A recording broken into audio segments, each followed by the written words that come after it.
ఇది యేసు కృపా, ఇది యేసు కృపా, ఇది యేసు కృపా పరిచర్యలు, ఇది యేసు కృపా పరిచర్యలు.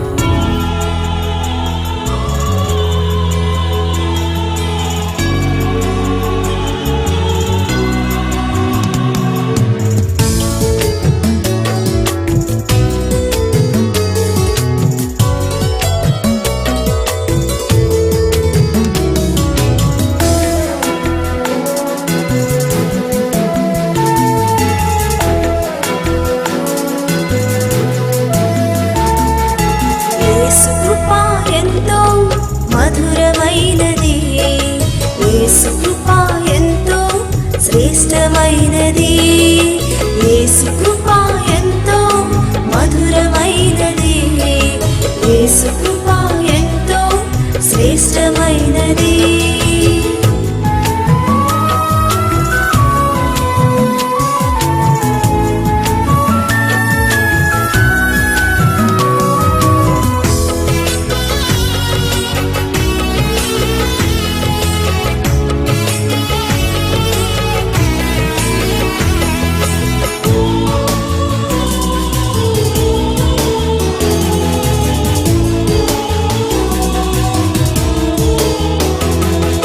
పాపులందరినీ క్షమించుచున్నది, రోగులందరినీ స్వస్థపరచుచున్నది, పాపులందరినీ క్షమించుచున్నది, రోగులందరినీ స్వస్థపరచుచున్నది, పక్షపాతమేమియూ లేనిది ప్రభువైన యేసయ్య నీ కృపా, పక్షపాతమేమియూ లేనిది ప్రభువైన యేసయ్య నీ కృపా.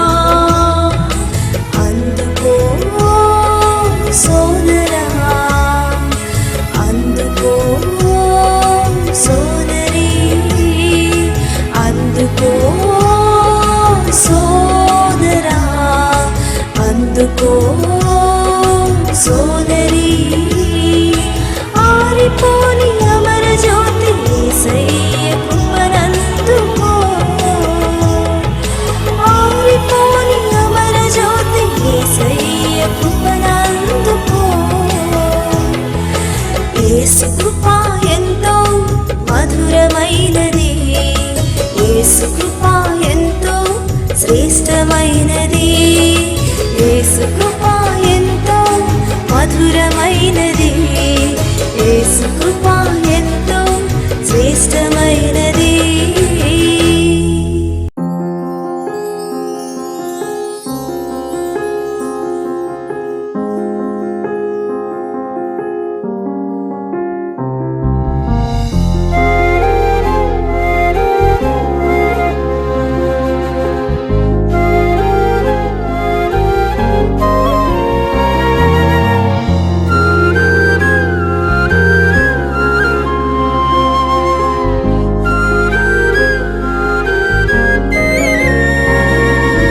ధ్యానించెదా నీ వాక్యమును, పాటించెదా నీ ఆజ్ఞలను, ధ్యానించెదా నీ వాక్యమును, పాటించెదా నీ ఆజ్ఞలను. యేసయ్యా ఆశీర్వదించుము నన్ను, నీ దీవెనలతో నన్ను నింపుము. యేసయ్యా ఆశీర్వదించుము నన్ను, నీ దీవెనలతో నన్ను నింపుము.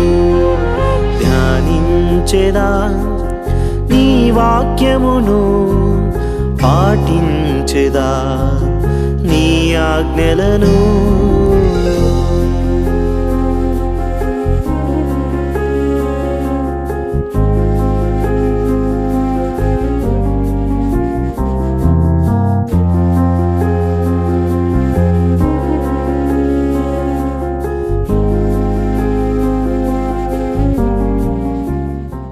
అపొస్తలుడైన పౌలు తిమోతికి రాసిన మొదటి పత్రిక 2వ అధ్యాయంలో 5వ వాక్యం.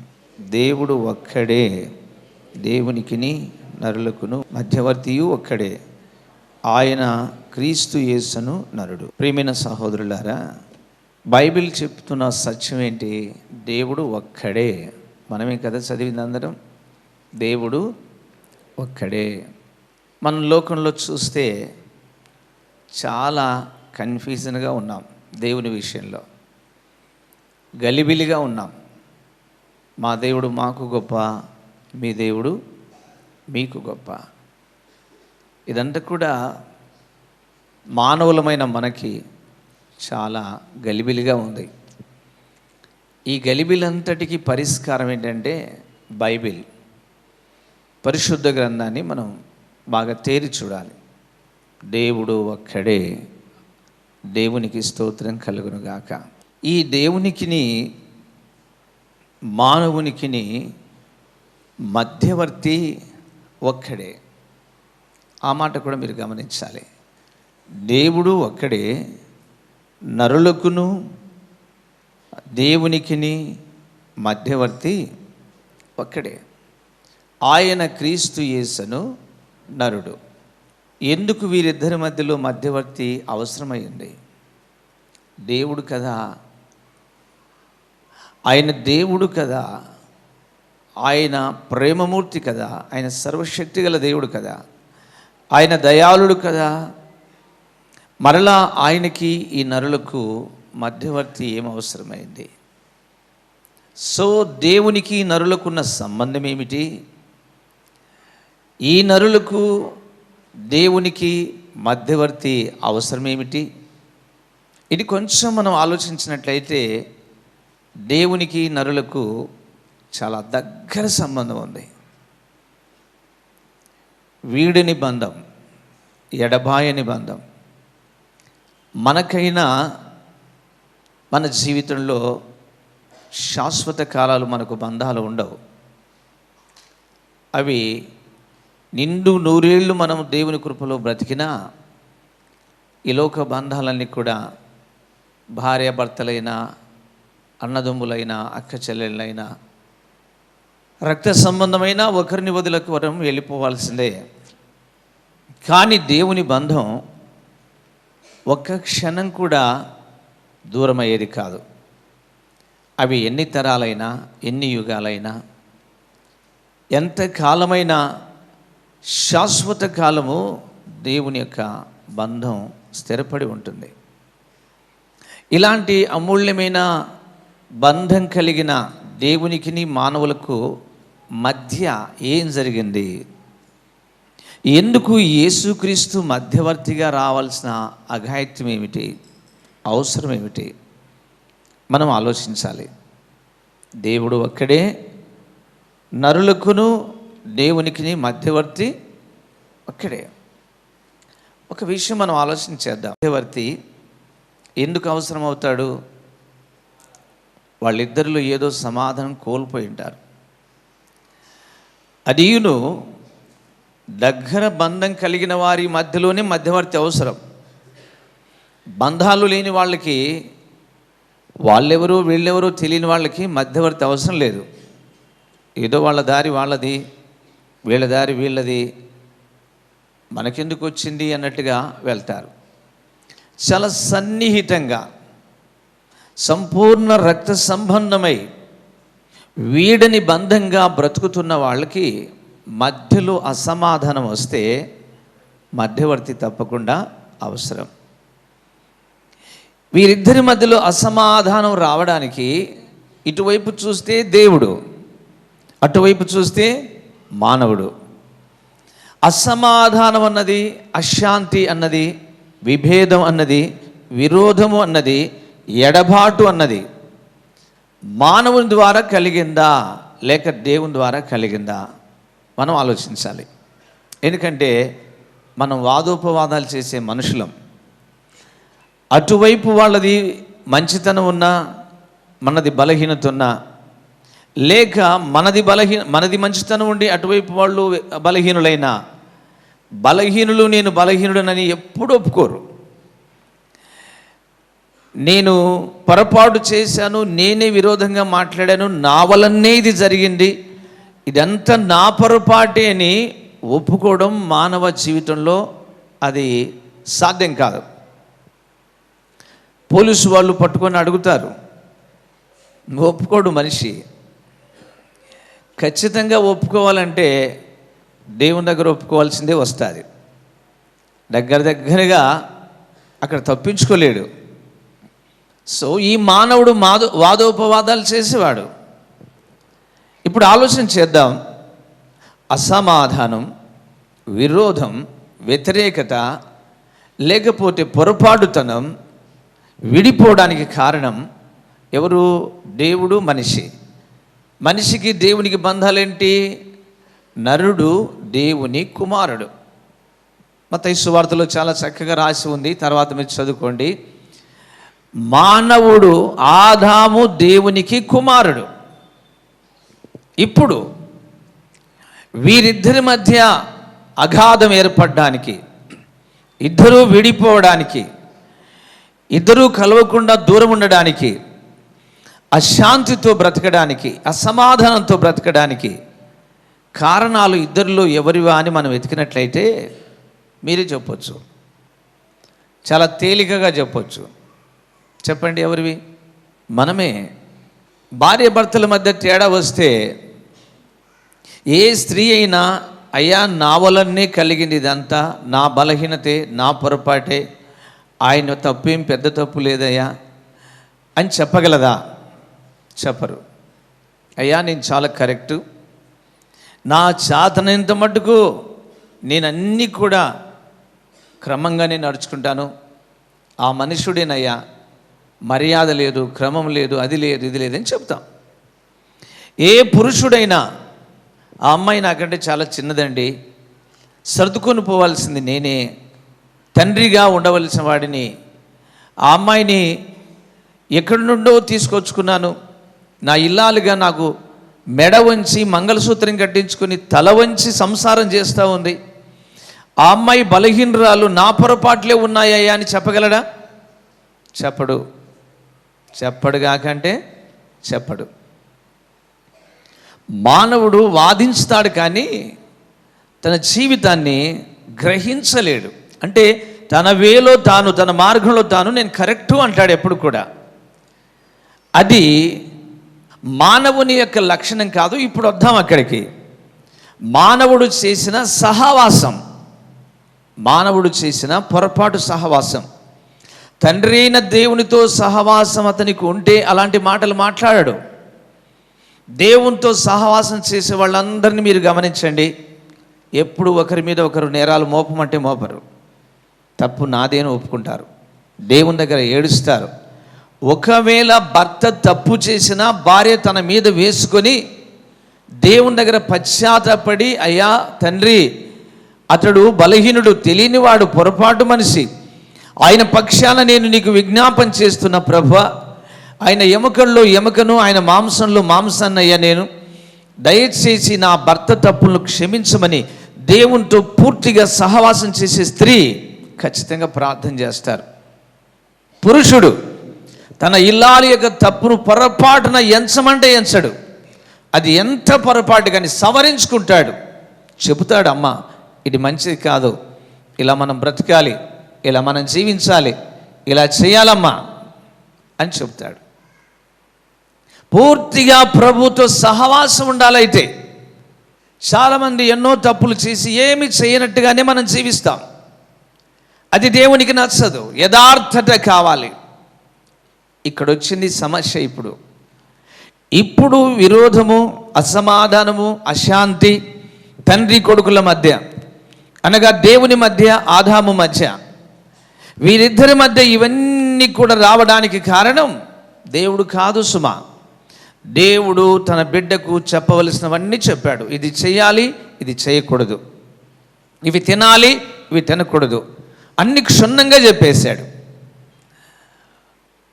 ఒక్కటి కూడా దాచుకోలేదు, వివరంగా చెప్పాడు. అయితే దేవుని నుండి మనిషిని వేరు చేయడానికి దుష్టుడైన సాతానుడు కంకణం కట్టుకొని ఆ మనుషుని దగ్గరికి వచ్చి దేవుని మీద విరోధమైన ఆలోచనలు పుట్టించి, మనకు కూడా అప్పుడప్పుడు దేవుని మీద విరోధమైన ఆలోచనలు వస్తూ ఉంటాయి. మీరు గమనించారో లేదో? ప్రతికూల పరిస్థితుల్లో దేవుడు నన్ను వదిలేశాడేమో, నన్ను విడిచిపెట్టాడేమో, నా పరిస్థితులన్నీ ఇలా అయిపోతున్నాయని ఆలోచనలు వస్తాయి. దేవుడు అన్న మాట నేను జ్ఞాపకం చేస్తున్నా. నీ తల్లి ఒకవేళ మరిచినా నిన్ను మర్చిపోవచ్చునేమో, కానీ నేను నిన్ను మరువనుగాక అంటే మరువను. చూడుము, నిత్యము నా అరచేతుల్లో నిన్ను చెక్కుకొని ఉన్నాను అని వాగ్దానం చేశాడు మానవునికి దేవుడు. పొరపాటున, ఒక రెప్పపాటున కూడా ఆయన మర్చిపోయేవాడు కాదు. ఈ అపవాది విరోధమైన స్వభావం తీసుకుని వచ్చి దేవుని మాటకు విరోధంగా ప్రవర్తించేటట్టుగా మానవుణ్ణి చేసి దేవునికి మానవునికి మధ్య ఎడబాటు కలుగజేసింది అపవాది. మీకు ఒక విషయం చెప్తాను. భార్యాభర్తలు ఎప్పుడు కూడా ఎడబాటు కానే కారు నాకు తెలిసి. అది దేవుడు ఆ బంధం ఎలా పెట్టాడే, కానీ ఆ చిన్న వయసులో పెళ్లి చేస్తే పచ్చి తాగుడుపోతైనా తన భార్యను పోగొట్టుకోడు. వాడు ఇంటికి వెళ్ళి అత్తను మామని చితగొట్టైన భార్యను తెచ్చుకుంటాడు, గోల చేసేం తెచ్చుకుంటాడు. ఆ బంధాలు పొరపాటున విడిపోవడానికి ఎవరు ఇష్టపడరు. వాడిద్దరిలో మధ్యలో ఉంటారు చూడండి, మధ్యలో నేను పలానా అని చెప్పను, ఇంకా అది స్ట్రైక్ అవ్వాలి. వీరిద్దరి కాపురాలను చిచ్చుపెట్టి నాశనం చేయడానికి నా కొడుకు మంచుడు అంటే కూతురు కాదని, ఆ కోడలు కాదని, నా కూతురు చాలా మంచిది అంటే అబ్బాయి కాదని. ఇది సైతాన్ క్రియ. మీరు గుర్తుంచుకోవాల్సింది, ఎడబాటుకు సైతాన్ క్రియ కారణం. ఆ క్రియను ఆదాము కనుక్కోలేక పొరపాటున హవ్వ తల వంచింది. తల వంచి చేయకూడని పొరపాటు చేసింది. నా సహోదరులారా, మీరు చాలా జాగ్రత్తగా వినాలి. దేవుని మాటను నువ్వు చక్కగా వింటే నీకు సమస్యలు రావు, వచ్చినా అవి నిలబడవు.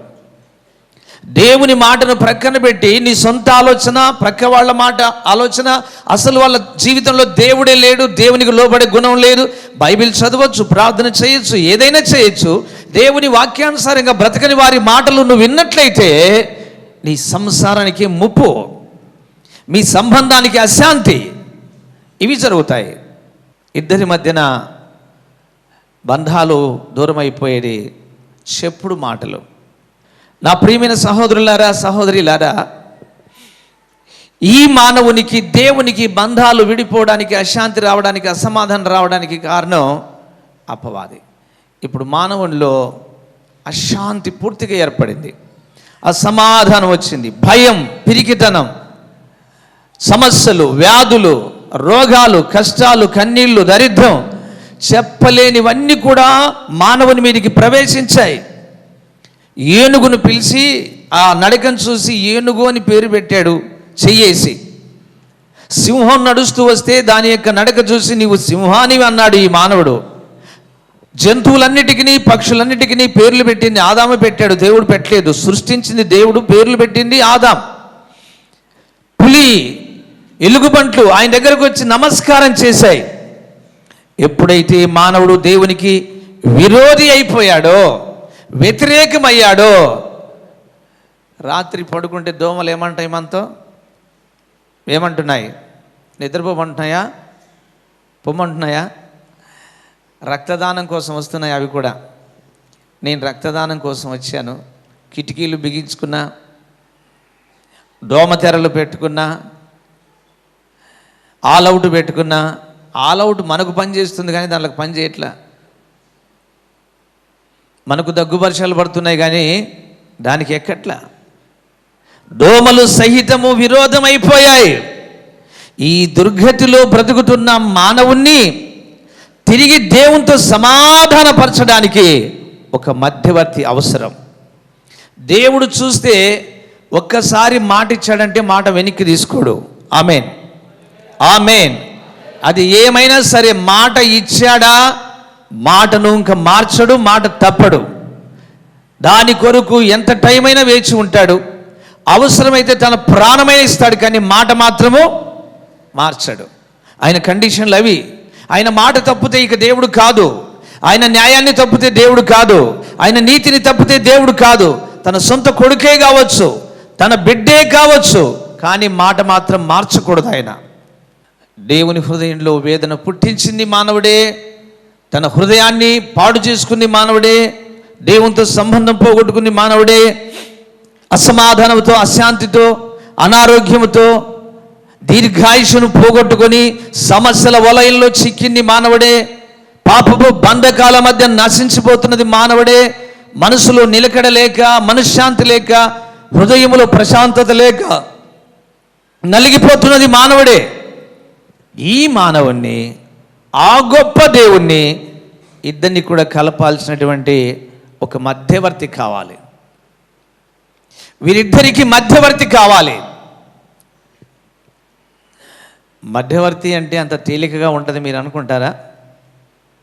ఇద్దరి మధ్యన నలిగేది ఎవరో తెలుసా? బాగా నలిగిపోయేది ఎవరో తెలుసా? మధ్యవర్తి. మా ఊరిలో నాకు అన్నయ్య గారు, బాగా సన్నిహితమైన కుటుంబం, నాకు చాలా సన్నిహితంగా ఉండేవాళ్ళు, కలిసి బాగుంటాం. అమ్మాయికి పెళ్లి చేశారు. ఓ 2-3 సంవత్సరాల లోపల పెద్ద సమస్య వచ్చి ఆ అమ్మాయి ఇంటి దగ్గర కూర్చుంది. 6-7 నెలలు సంవత్సరానికి వెళ్ళలే. సంవత్సరం అయింది దగ్గర వెళ్ళలే. చర్చికి వెళ్తూ వస్తూ నేను వాళ్ళతో ఇదే విషయం మాట్లాడేవాడిని. దారిలోనే ఇల్లు ఉంటుంది. పాపని ఇలాగే ఇంటి దగ్గర పెట్టుకుంటే ఎలా, వదిలిపెట్టాలి కదా అంటే, వాడు వచ్చి తీసుకెళ్ళొచ్చు కదా అని అనేవాళ్ళు. అన్నా, మన ఇద్దరం కలిసి వెళ్ళొద్దాం, నా మాటినని వాళ్ళ పెదనాన్నతో చెప్పా. ఆయన నేను ఒకే కంపెనీలో జాబ్ చేస్తాం.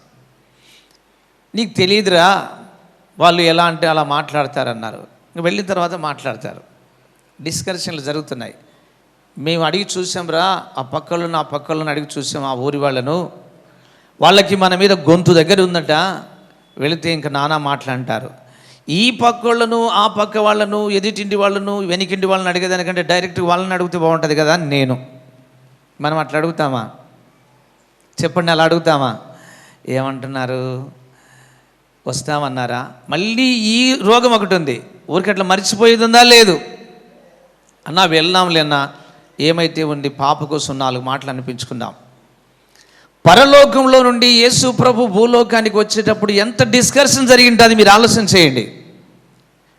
భయంకరమైన విరోధి అయిన మానవుడు, పాపి అయిన మానవుడు, వ్యభిచారైన మానవుడు, నరహంతకుడైన మానవుడు, అబద్ధికుడైన మానవుడు, సొంతము రక్త సంబంధమైన హేబేలునే మొట్టమొదట హత్య చేసినటువంటి కయ్యోనైన మానవుడు, దూషకుడైన మానవుడు, కన్న తండ్రిని మర్చిపోయిన మానవుడు, కన్న తండ్రికి గుండెల్లో బాధ పుట్టించి మానవుణ్ణి దేవుడు కలగజేసినందుకు దేవుడే పశ్చాత్తాపపడి ఏడ్చంతగా దేవుణ్ణి బాధ పెట్టిన ఈ మానవుణ్ణి తండ్రితో సమాధానపరచడానికి కుమారుడు సిద్ధపడుతూ ఉండగా పరలోకంలో ఎంత డిస్కషన్ జరిగిందో ఆలోచన చేయండి.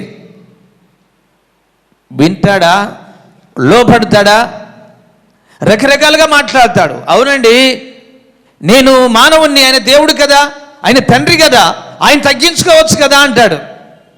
తండ్రి కొడుకుల మధ్య తేడాలు వస్తే మధ్యవర్తి వెళ్ళాడనుకో చెప్పడానికి, కొడుకు ఏమంటాడు? పెద్దోడు కదండి, కన్నాడు కదా, తెలియలేదు ఆయనకి చెప్పొచ్చుగా అంటాడు. ఆయన ఏమంటాడు?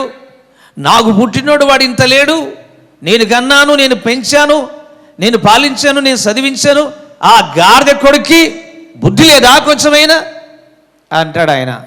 ఈ ఇద్దరి మధ్యన 2 చెవులు ఈ మనిషికి, మధ్యవర్తికి తూట్లు పడతాయి. తూట్లు పడి మెదుడు నీళ్ళైపోయి నాకెందుకు వచ్చింది బాబు అనుకోవాలి. అలాంటి వ్యక్తి ఏదైనా అనుకుంటే ఈ ఇద్దరు కలవలేరు. అందుకే మధ్యవర్తి మధ్యవాడై ఉండకూడదు. బ్లడ్ రిలేషన్షిప్ అయి ఉండాలి, రక్త సంబంధమై ఉండాలి, అన్నిటికీ భరించేవాడై ఉండాలి, అన్నిటికీ సహించేవాడై ఉండాలి, అన్నిటిని ఓర్చుకునేవాడై ఉండాలి. ఇద్దరు వ్యక్తులను సమాధానపరచాలంటే అంత తేలిక కాదు. కోర్టులు, స్టేషన్లు, పంచాయతీలు, అసెంబ్లీలు, పార్లమెంట్లు శక్తి లేక కూర్చున్నాయి. దేశాల మధ్య శాంతి సమాధానాలు లేవు. కుటుంబాల మధ్య శాంతి సమాధానాలు లేవు. దేని చేతగాక విడాకుల పత్రాలు ఇచ్చేస్తున్నాయి. దేని చేతగాక చెరసాలకు తీసుకెళ్లి బంధిస్తున్నాయి. కానీ యేసు ప్రభు పరలోకంలో సిద్ధపడుతున్నాడు. ఎవరిని కలపడానికి?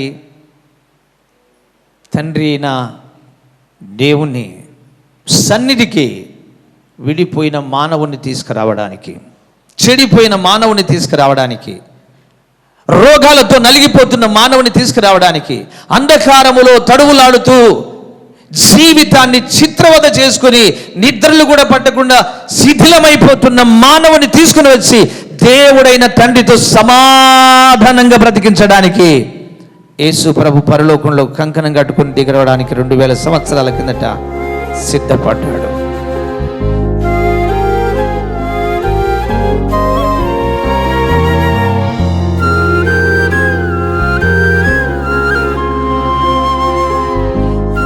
ప్రేమ కలిగిన పరలోకం తండ్రి, పరిశుద్ధుడు తండ్రి, మనశ్శాంతి లేని మా బ్రతుకులను, సమాధానం లేని మా బ్రతుకులను, పరిశుద్ధత లేని మా బ్రతుకులను, నీతి లేని మా బ్రతుకులను, రహస్య పాపాలలో నాశనమైపోయిన మా బ్రతుకులను అసహించుకోకుండా రక్తము కార్చి, రక్తపు చేతులు చాచి ఎత్తుకొని ఆ రక్తంతో కడిగి పరిశుద్ధపరిచి తండ్రి అయిన దేవుని ఎదుట మమ్మల్ని నిలబెట్టావా పరమ రక్షక, నీకు స్తోత్రాలయ్యా. ఇంత గొప్ప కార్యం చేసిన తండ్రికి మేమేమి చెల్లించటకు రుణస్థులమని ఒప్పుకుంటూ మా స్తుతి ఆరాధన యేసయ్య నామంలో మీకు సమర్పిస్తున్నాం పరమ తండ్రి. ఆమేన్. పాపికి రక్షణ, రోగికి స్వస్థత, విశ్వాసికి నిరీక్షణ కలిగించే యేసుకృప మినిస్ట్రీస్ వారు నిర్వహించు యేసుకృప మహిమ సభలు. యేసుకృప మహిమ సభలు 2019 ఏప్రిల్ 22, 23, 24వ తేదీలలో ప్రతిరోజు సాయంత్రం 6:30 స్థలం government high school ground, Gopavaram మెట్ట. దైవజనులు బ్రదర్ అందనం సుధాకర్ గారు వాక్య పరిచర్య చేసి సమస్త రోగముల చేతును, బంధకములలో బంధింపబడిన వారి కొరకును, కుటుంబ సమస్యల్లో ఉన్న వారి కొరకును ప్రత్యేక ప్రార్థనలు చేయుదురు. రండి, యేసుకృప మహిమ సభలలో పాల్గొని యేసయ్య అందించే ఆశీర్వాదాలను పొందండి. మరిన్ని వివరములకు మా ఫోన్ నెంబర్ 9866989153. నీ ఆజ్ఞలను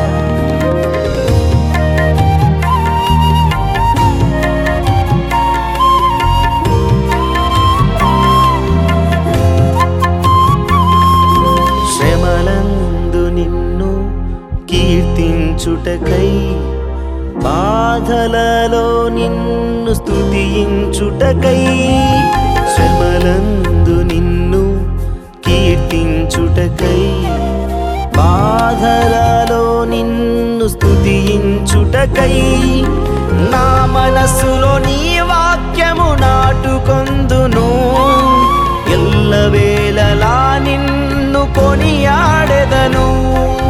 నా మనసులో నీ వాక్యము నాటుకొందును, ఎల్లవేళలా నిన్ను కొనియాడెదను, ఎల్లవేళలా నిన్ను కొనియాడెదను. ధ్యానించెదా నీ వాక్యమును, పాటించెదా నీ ఆజ్ఞలను. మా చిరునామా బ్రదర్ అందనం సుధాకర్ గారు, యేసుకృప మినిస్ట్రీస్, దేవనగర్, నంద్యాల, ఆంధ్రప్రదేశ్, ఇండియా 518501. మా ఫోన్ నంబర్స్ 9866989153.